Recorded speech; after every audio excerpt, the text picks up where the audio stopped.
Bem bacana as dicas, né? E você sabia que todo ano cerca de 5.000 mulheres são diagnosticadas com câncer de ovário no Brasil? O número é pequeno se comparado a outras doenças. No entanto, esse é um tumor ginecológico difícil de ser diagnosticado e com a menor chance de cura. Os dados estatísticos indicam que apenas 45% das mulheres com câncer de ovário têm probabilidade de sobreviver por 5 anos, em comparação com 89% das mulheres com câncer de mama. Essa é uma doença silenciosa que geralmente passa despercebida em seu estágio inicial. E quando chega no estágio avançado, pode causar a morte da mulher. Por isso, está aqui comigo o médico oncologista Juliano. Seja muito bem-vindo, Juliano. Boa tarde, é sempre um prazer participar do programa, ainda mais discutir a respeito de um tumor que é muito pouco falado ainda. Pois é, ouve-se muito pouco e é um caso realmente muito sério, né? Porque embora ele ocorra em menor frequência do que casos mais conhecidos como câncer de mama, quando ele é diagnosticado é complicado, é difícil realmente, porque normalmente ele está num estágio avançado, né? É isso mesmo. Quando a gente tem o diagnóstico de uma paciente com câncer de ovário, que os sintomas são bastante sutis, habitualmente já está numa doença mais avançada. Diferente do câncer de mama, que é mais comentado, tem uma frequência maior, mas a gente tem diagnósticos de casos mais precoces e uma taxa de cura muito maior que o câncer de ovário. Pois é, a gente viu ali as taxas são realmente muito altas. Agora vamos conferir primeiro o que é de fato o câncer de ovário. O câncer de ovário é um tumor relativamente incomum, que ocorre nas mulheres, claro, as pacientes que têm os ovários, e habitualmente ocorre em pacientes com mais de 55 anos. Tem alguns fatores de risco, que estão, como eu comentei, é a idade, e fatores genéticos. A gente tem algumas mutações, no caso, uma bastante comum no meio médico, a gente conhece a mutação do BRCA1, BRCA2, que tem uma correlação associada com o aumento do risco. Então, tem grupos familiares que têm essa mutação, e daí tem casos aumentados na família de câncer de ovário e de câncer de mama, que é seria a mesma mutação para o risco. E os sintomas são bastante sutis, como eu comentei. Habitualmente é aumento do volume da barriga, desconforto, e a paciente, a mulher, faz o diagnóstico habitualmente em fases mais tardias. Sim. Por ter esse aumento do volume, e isso vai representar o tumor atingindo o peritônio, que é a camada que reveste a barriga, e o acúmulo de água na barriga. Pois é, a gente tem essa imagem aqui que a gente pode explicar mais ou menos como é que funciona, né? Isso, ali tem o útero, tem a tuba e no final ali o ovário. Então tem o surgimento de células com um crescimento desenfreado, que seria o conceito básico para câncer, e o aumento dessas células, e no caso a gente discute com relação às metástases, que são as disseminações do tumor. Então, como é um órgão que tem espaço para crescer o tumor, as fases mais avançadas é quando já tem a distensão, o aumento do volume da barriga. Por isso que habitualmente a gente faz diagnóstico em fases mais tardias. A gente não tem como fazer um tratamento de prevenção. E o próprio exame preventivo do colo do útero, ele só funciona para o fundo da vagina, ali o início do útero. Ele não consegue coletar células do ovário. Por isso que a gente não tem uma prevenção específica para o câncer de ovário. E tem alguma relação quanto a essa questão da mulher ter ou não ter tido filho?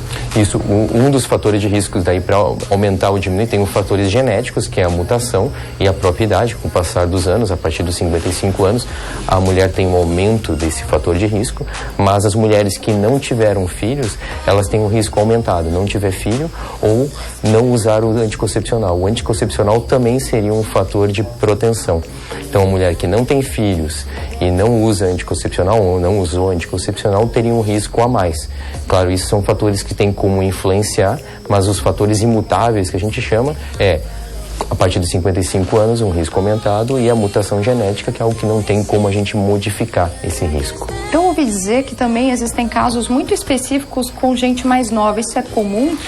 Habitualmente, esses casos mais novos, de pacientes mais jovens, estão associados com a mutação. Que a gente é mais conhecida, como eu comentei, é a mutação do BRCA1, BRCA2.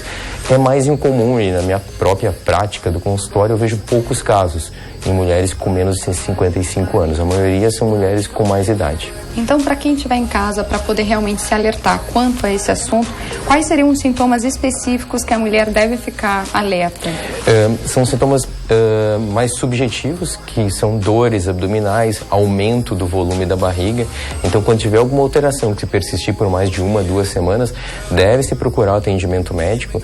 Habitualmente, as mulheres já têm esse vínculo com o ginecologista, então, fazendo o próprio exame, o ultrassom, identificando que é um exame que é menos agressivo, que utiliza som, não faz radiação, com ultrassom transvaginal, consegue identificar já um aumento do volume do ovário e tem exames de sangue específico. Mas eu acho que o foco seria sintomas com mais de 1 a 2 semanas abdominais em mulheres com mais de 55 anos, procurar consultar com o ginecologista para fazer o check-up e, habitualmente, com o exame de imagem para conseguir fazer a identificação.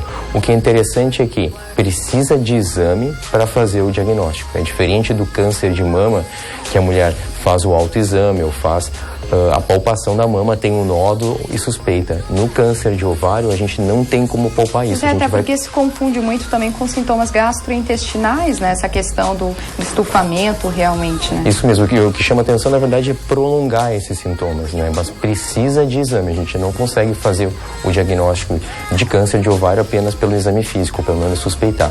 Ele vai ser sempre entrar no diagnóstico diferencial e de outras doenças, principalmente as mais comuns são doenças intestinais mesmo, não vai ser o ovário, mas ele entra no diagnóstico diferencial para o médico fazer essa investigação.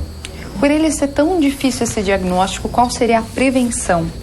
A prevenção, a gente não tem um programa específico, exceto em famílias que têm uma taxa muito aumentada de câncer de mama e câncer de ovário, daí sim valeria a pena fazer a pesquisa da mutação, e é um teste feito pelo sangue.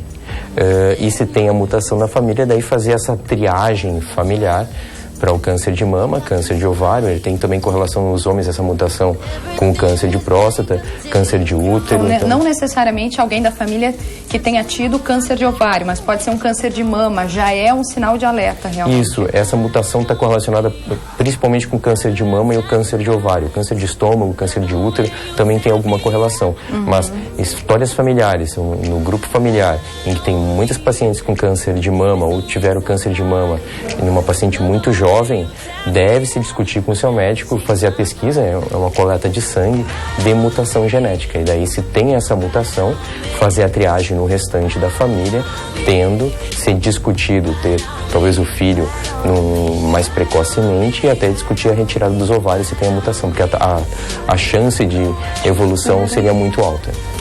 E tem cura?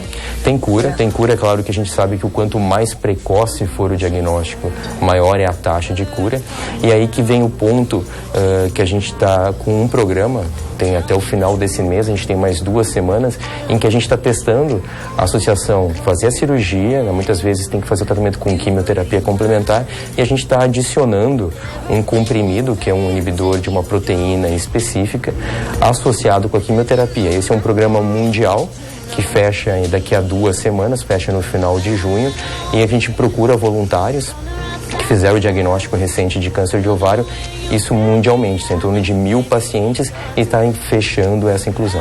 Que bacana. Então, se você aí de casa conhece alguém que teve câncer de ovário, ou você mesmo está passando por esse diagnóstico, o que tem que fazer? Pode entrar em contato com o Serviço de Itajaí, como é um protocolo internacional em que vários médicos do mundo estão fazendo o mesmo programa, não tem custo para o paciente, então o paciente, se é um paciente que não tem plano de saúde, que vai tratar no SUS, ou tem plano de saúde ou particular, isso independe, todos vão receber o tratamento de uma forma gratuita e uniforme num padrão mundial.